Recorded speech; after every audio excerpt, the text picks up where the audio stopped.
आज का जो टॉपिक है वो सेंसिटिव है, इसलिए सेंसिटिव है क्योंकि जानकारी आपके दांतों से है। टाइटल आपने पढ़ लिया होगा।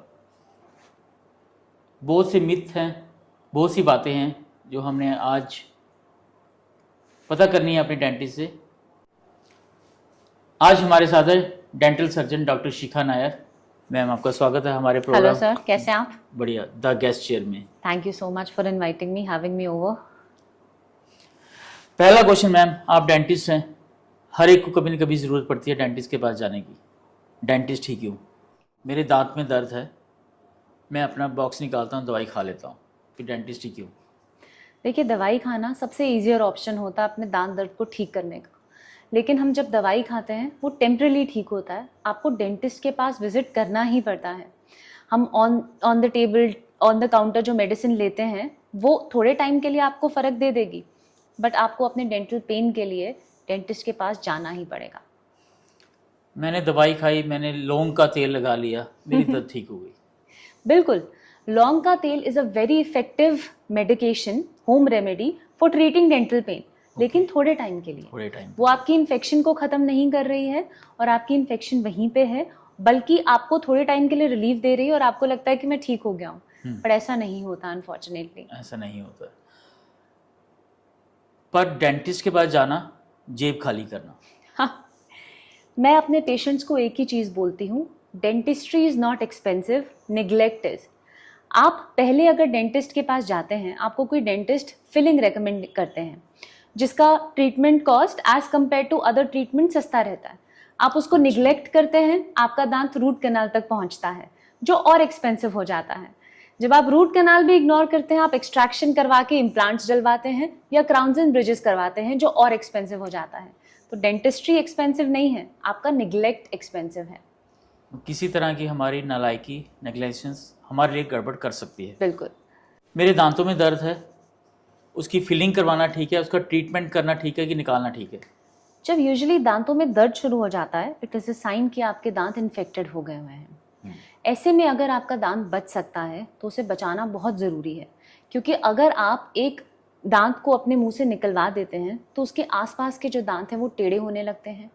आपका जब दांत निकल जाता है, आपके चीक्स, गाल अंदर जाना शुरू हो जाते हैं, आपके मुंह में भी सैगिंग फीलिंग आना शुरू हो जाती है। तो एक दांत निकलवाने की वजह से आसपास की सारी हार्मनी खराब हो जाती है। तो जहां दांत बच सकता है उसे आरसीटी करके, रूट कैनाल ट्रीटमेंट करके बचा लेना चाहिए। तो फिर रूट कैनाल ट्रीटमेंट फिर से महंगा हो गया? हाँ, क्योंकि आप फिलिंग कराने नहीं आए, क्योंकि आप डेंटल चेकअप के लिए नहीं आए। डेंटल चेकअप की बात हुई, कितना और कितनी देर के बाद ज़रूरी है डेंटल चेकअप ओवरऑल करवाना? देखिए, आइडियली तो इट इज़ रिकमेंडेड कि हम 6 महीने में एक बार डेंटिस्ट के पास ज़रूर जाएं। ऐसे में क्या होता है कि काफ़ी लोगों को लगता है कि डेंटिस्ट के पास गए तो कुछ ना कुछ तो वो निकाल ही देंगे, कोई ना कोई तो ट्रीटमेंट निकाल ही देंगे। लेकिन ऐसा है कि हमारी कंट्री में ओरल हेल्थ को बहुत ज़्यादा देर तक अवॉइड किया जाता है, या हमें लगता है कि डेंटिस्ट के पास तभी जाना है जब दर्द होगी, बट ऐसा नहीं है।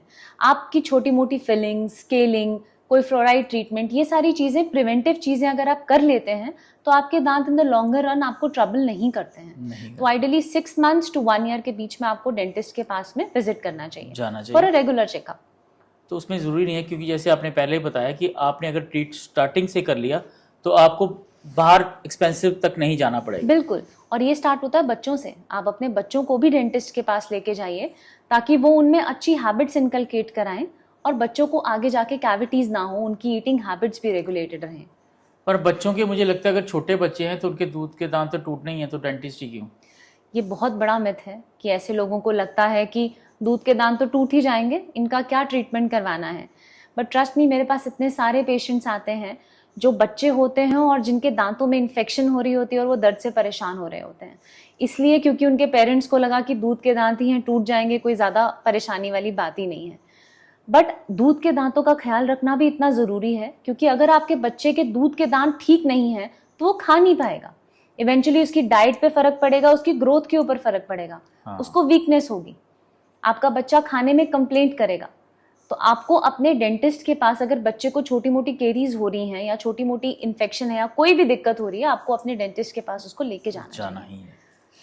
मुझे लगता है आज हमारे जो दर्शक हैं उनके लिए काफ़ी चीज़ें क्लियर हो जाएंगी। मैम, दांत निकलाना ही चाहिए या कोई और विकल्प भी है? अच्छा, दांत हमेशा बचाना चाहिए। आपके नेचुरल दांत जैसा कुछ भी नहीं है। आप कितनी भी रिप्लेसमेंट्स करवा लेंगे, I can give you something that is close to your natural tooth, okay. But not exactly like your natural tooth, right?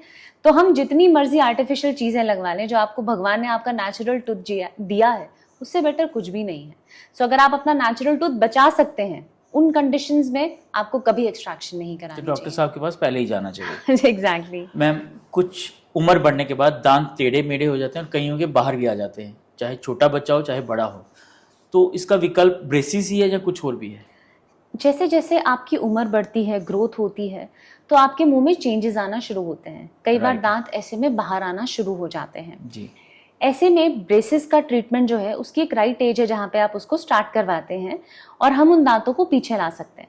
अब आपने जैसे मुझे पूछा कि ब्रेसेस ही ट्रीटमेंट है, Right. Of course braces he treatment है। उसमें आजकल इनविजिलाइंस है, ब्रेसेस दिए जा सकते हैं।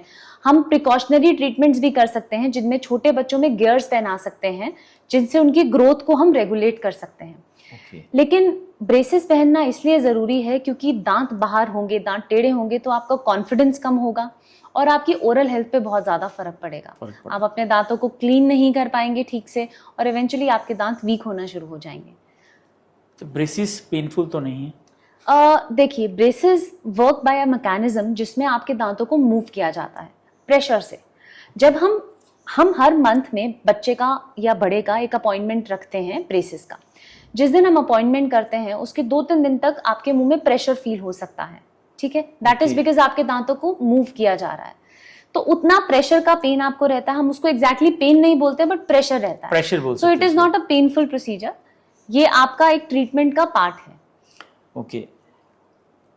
मैम, छोटे बच्चों के दांत हैं जो दूध के दांत होते हैं, मोस्टली हर जगह यही होती है कि ये छोटे बच्चों के दांत हैं, अगर ये सड़ रहे हैं इनको टॉफ़ी खाने दो, कुछ नहीं होता, बाद में नए तो आने हैं। क्या जब नए छोटे दांत टूटने के बाद नए दांत आते हैं, क्या वो अगर पहले वाले ख़राब हैं, क्या नए दांत टेढ़े मेढ़े आ सकते हैं? बिल्कुल आ सकते हैं। हाँ। अगर आपके जो दांत हैं वो खराब हो गए हुए हैं, तो कई बार ऐसा होता है कि उनके नीचे भी इन्फेक्शन ट्रैवल करती है। अब ऐसा नहीं मैं कहूँगी कि नीचे के भी दांत खराब हो जाएंगे, बट आपके डेसिडुअस टीथ अगर टाइमली ना टूटते हैं या अगर मुंह में ज़्यादा देर तक रहते हैं, तो उससे आपके नीचे के दांत इरप्ट नहीं कर पाते और टेढ़े भी हो जाते हैं। ओके। तो इसीलिए उनको भी मॉनिटर करना ज़रूरी है।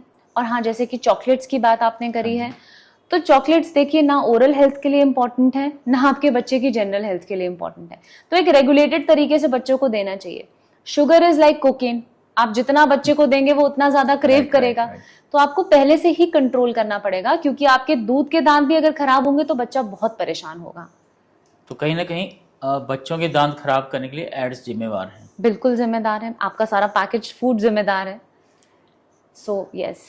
मैं चिप्स खा रहा हूँ, मैं कोल्ड ड्रिंक पी रहा हूँ, मैं बर्गर खा रहा हूँ, जंक फूड खा रहा हूँ, क्या वो दांतों को इफेक्ट करते हैं क्या? बिल्कुल इफेक्ट करता है, क्योंकि हमने अंदर करना है ना मैम। क्योंकि जो भी चीज है, नहीं अंदर नहीं करना, खाना तो आपने दांतों से है ना। हाँ। आप जब भी ऐसी चीजें खाते हैं, हम खाने को 2 तरह से क्लासिफाई करते हैं डेंटल उसमें। एक है आपका हेल्दी फूड, एक है अनहेल्दी फूड। जैसे आप पनीर खा रहे हैं, जैसे आप कोई भी हेल्दी फूड खा रहे हैं, जैसे कि सैलेड हो गया, वो आपके दांतों के साथ स्टिक नहीं करता। जहाँ पे आप चिप्स खाते हैं, चॉकलेट्स खाते हैं, वो आपके दांतों के ग्रूव्स में जाके फंस जाता है। उसकी वजह से क्या होता है कि वहाँ पे बैक्टीरियल एक्शन शुरू हो जाता है, धीरे धीरे सड़न होना शुरू हो जाती है। तो आप जितना हेल्दी खाते हैं उतना आपके दांतों की हेल्थ के लिए भी अच्छा है। ओके। एड्स की बात आई, एक मैं आपको जनरल क्वेश्चन पूछना चाहता हूँ। हम बचपन से टूथपेस्ट की ऐड देखते हैं, डेंटिस्ट स्टेथोस्कोप पहन के घूमते हैं। वो समझ नहीं आया मुझे लगता है मेरी तरह मेरे और भी जो व्यूअर्स होंगे वो भी ये सोच रहे होंगे। देखिए, ऑन अ लाइटर नोट, काफी पेशेंट्स को डेंटिस्ट के पास आते हुए बहुत डर लगता है। हाँ, मुझे तो भी लगता है। स्टेथोस्कोप इसलिए जरूरी है ताकि हम आपकी हार्ट बीट मॉनिटर कर सकें, ताकि आप घबरा तो नहीं रहे हैं। अदरवाइज इसका कुछ नहीं लेना देना। इसका कुछ लेना देना नहीं है। पब्लिक को कुछ है आपकी तरफ से इम्पोर्टेंट इन्फॉर्मेशन? काफ़ी सारी हैं। एक तो आप अपने डेंटिस्ट के पास विजिट करें एवरी 6 months to 1 year के बीच में। आप डेंटल ट्रीटमेंट से घबराएं नहीं। आजकल बहुत सारी टेक्नोलॉजीज ऐसी हैं जिससे आपके दांतों में ट्रीटमेंट करते हुए पेन नहीं होता। रूट कैनाल ट्रीटमेंट और एक्सट्रैक्शंस को पेनलेस बनाया जा सकता है। आप अपने बच्चों को भी मोटिवेट करें ओरल हेल्थ मेंटेन करने के लिए।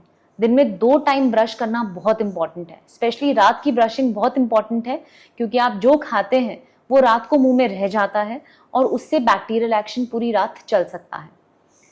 सो these are the basic tips. और खाने का आपको हेल्दी खाना है ताकि आपकी ओरल हेल्थ जो है वो अच्छी रहे एंड जनरल हेल्थ भी आपकी आगे ठीक बेटर रहे। है। मैम आपने बोला कि ब्रशिंग करनी है सुबह और शाम।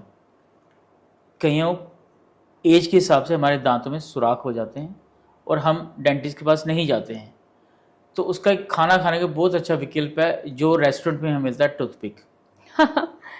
कितनी इंपॉर्टेंट है और कितनी नुकसान वाली है? देखिए, टूथपिक क्या करती है, हमारे दांतों में आपस में दांत बहुत ज़्यादा जुड़े हुए होते हैं। एक नेचुरल रीजन होता है जिसको हम एम्ब्रेजर बोलते हैं, दो दांतों के बीच में।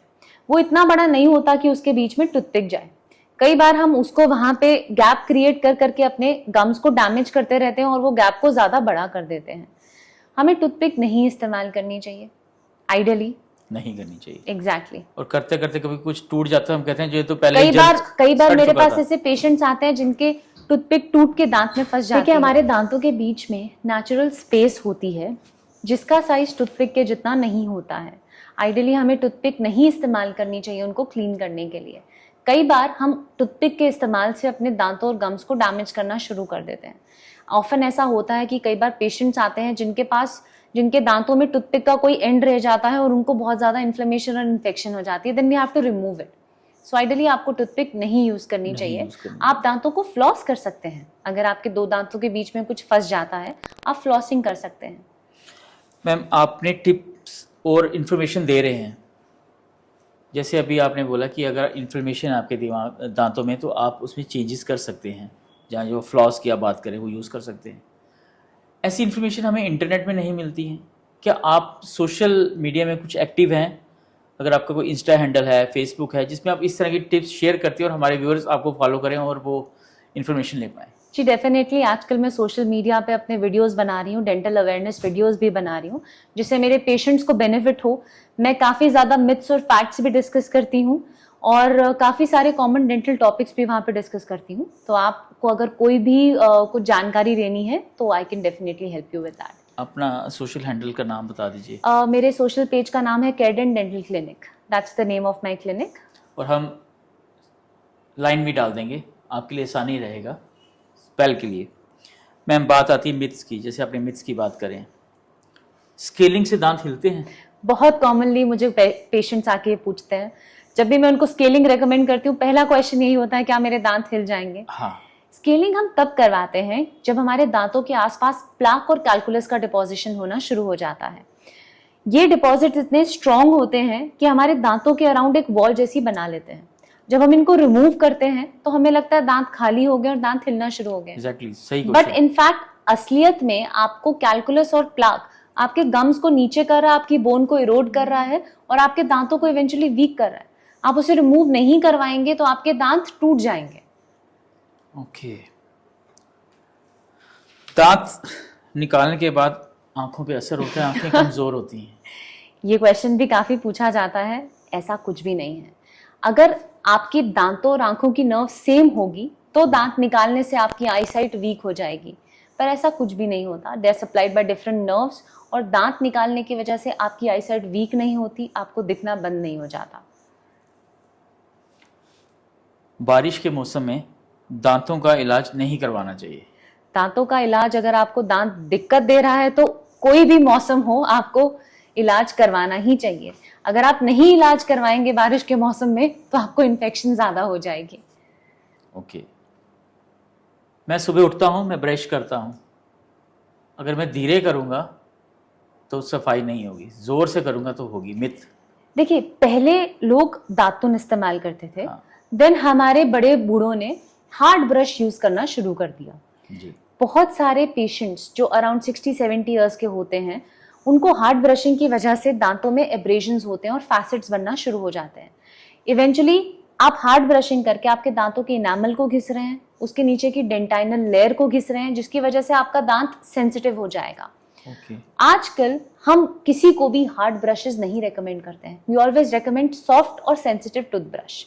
ओके आप अच्छी टूथपेस्ट यूज करिए जिसमें फ्लोराइड है और आराम से ब्रश करें with the amount of pressure that is being told to you. आप उससे ज्यादा प्रेशर लगाएंगे तो आपके दांत घिस जाएंगे. तो hard brushes are a no from my side. पर मार्केट में फिर ऐड की बात आ रही है हार्ड, मीडियम और soft brushes. That is because बहुत सारे पेशेंट्स खुद हार्ड ब्रशिंग को फेवर करते हैं. ओके तो उनको लगता है कि हार्ड ब्रशिंग करने से दांत साफ होंगे. अगर मार्केट में आप अप्लाई, अब आप उसको सेल नहीं करेंगे तो फिर आपका क्लाइंट बेस कम हो जाएगा, तो मार्केट में तो बिकेगा. दंत मंजन सेफर है दांतों के लिए, टूथपेस्ट नुकसानदायक है? नहीं, दंत मंजन इज मोर एब्रेसिव. जिससे एब्रेसिव से मेरा मतलब ये है कि आपके दांतों को घिसने में दंत मंजन का ज्यादा रोल होता है as compare to a toothpaste. तो पहले काफी यूज होता था, आजकल इट इज नॉट रिकमेंडेड. किस तरह का पेस्ट हमें यूज़ करना चाहिए? यहाँ पे ग्रीन निशान हो वो बेटर है, रेड वाला डेंजरस है, ब्लू वाला थोड़ा कम डेंजरस है और ब्लैक वाला तो पूरा एसिडिक है, ऐसा क्या है? आप कोई भी टूथपेस्ट जिसमें फ्लोराइड है आप उसको डेली यूज के लिए यूज कर सकते हैं. अगर आपके दांत सेंसिटिव हैं तो आप कोई सेंसिटिव टूथपेस्ट, डीसेंसिटाइजिंग टूथपेस्ट यूज कर सकते हैं. आप चारकोल पेस्ट मत यूज करें क्योंकि वो एब्रेसिव होती है और आपके दांतों को घिस सकती है. ओके सो बच्चों को भी 4 साल की उम्र के बाद आप फ्लोराइड टूथपेस्ट यूज करवा सकते हैं. कुछ मिथ ऐसा है कि सुबह उठते ही पेस्ट नहीं करना चाहिए, ब्रशिंग नहीं करनी चाहिए क्योंकि उसमें जो एसिड्स हैं, जो भी केमिकल रिएक्शन हमारे माउथ में हो सकती है, हमें माउथ कैंसर हो सकता है. ये आजकल आप सोशल मीडिया बड़ा देख रहे होंगे. देखिए, सोशल मीडिया पे कुछ भी इंफॉर्मेशन आती है जिसका सर पैर नहीं होता. ऐसा नहीं है. रात को आप जब सोते हैं तो मुंह में सलाइवेशन कम होती है और बैक्टीरियल एक्शन ज़्यादा होता है. जो आप फ्रेशनेस और कूलिंग इफेक्ट आता है वो भी टूथपेस्ट से आता है और एंटी बैक्टीरियल एक्शन भी टूथपेस्ट में होता है, इसलिए टूथपेस्ट इस्तेमाल करनी पड़ेगी. मेरे दांत सही हैं, मेरी हेल्थ सही है. एग्जैक्टली लोगों को ऐसा लगता है कि दांतों से हमारी जनरल हेल्थ नहीं इफेक्ट होती है, पर ऐसा नहीं है. अगर आप अपने दांतों का ध्यान नहीं रख रहे हैं, अगर आप ठीक से खा नहीं पा रहे हैं, आपको आपकी जनरल हेल्थ भी खराब होना शुरू हो जाएगी. There are studies that shows कि अगर आपके दांत इन्फेक्टेड हैं, आपके दांत खराब है, this infection can also travel to the other parts of your body. Okay so आपको अपने दांतों की हेल्थ का तो ध्यान रखना चाहिए because it obviously affects your general health. Okay मैंने दबा के खाना खाया है और उसके बाद मैं ब्रश कर लूँ, कुल्ला कर लूँ हर खाना खाने के बाद, सही? देखिए, ब्रशिंग आइडियली ट्वाइस डेली करनी चाहिए, उससे ज़्यादा नहीं करनी चाहिए. गार्गलिंग आफ्टर एवरी मील, आपको गार्गल कर लेना चाहिए with plain water after every meal ताकि कोई भी डेब्रीज है वो बाहर निकल जाए. अगर मैंने माउथ वॉश कर लिया तो पेस्ट और ब्रशिंग की ज़रूरत नहीं है? देखिए, माउथ वॉश आपके मुंह की क्लीनिंग नहीं कर पाएगा इन द लॉन्ग रन. अगर आपने किसी दिन जल्दी जल्दी में स्किप कर लिया ब्रशिंग, आप उस दिन माउथ वॉश यूज करें, दैट इज फाइन. बट आप इसको डेली रूटीन नहीं बना सकते हैं बिकॉज उसमें क्लेंजिंग इफेक्ट इतना ज़्यादा नहीं होता है और इवेंचुअली प्लाक डिपोजिशन होना शुरू हो जाती है क्योंकि आप मैनुअली उसको क्लीन नहीं कर रहे हैं. सो टूथपेस्ट और टूथब्रश का कोई ऑल्टरनेटिव नहीं है. 50, 60, 70 साल हम वापिस जाते हैं, हम नीम की दातुन या बाकी दातुन करना शुरू करें कि ब्रश ही करें?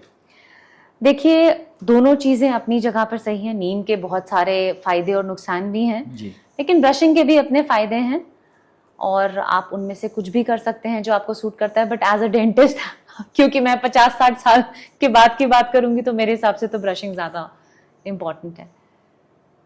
हम लोग अपने दांतों की समस्या से परेशान होते हैं और डेंटिस्ट के पास जाते हैं. हर डेंटिस्ट की स्माइल अच्छी होती है, reason?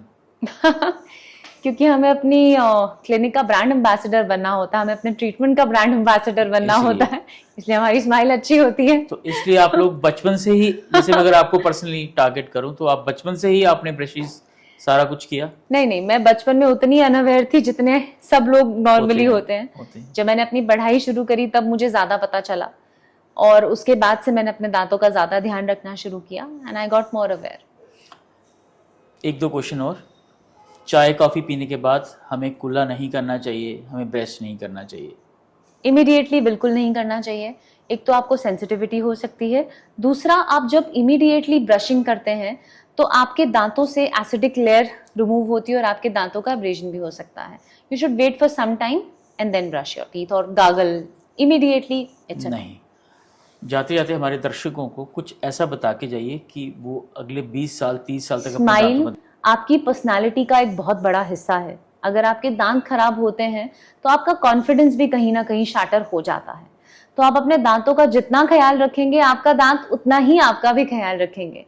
So I would recommend take care of your smile, take care of your teeth so that you are confident, you are happy and आपको बार बार कोई दिक्कत ना हो. So I hope you keep smiling always.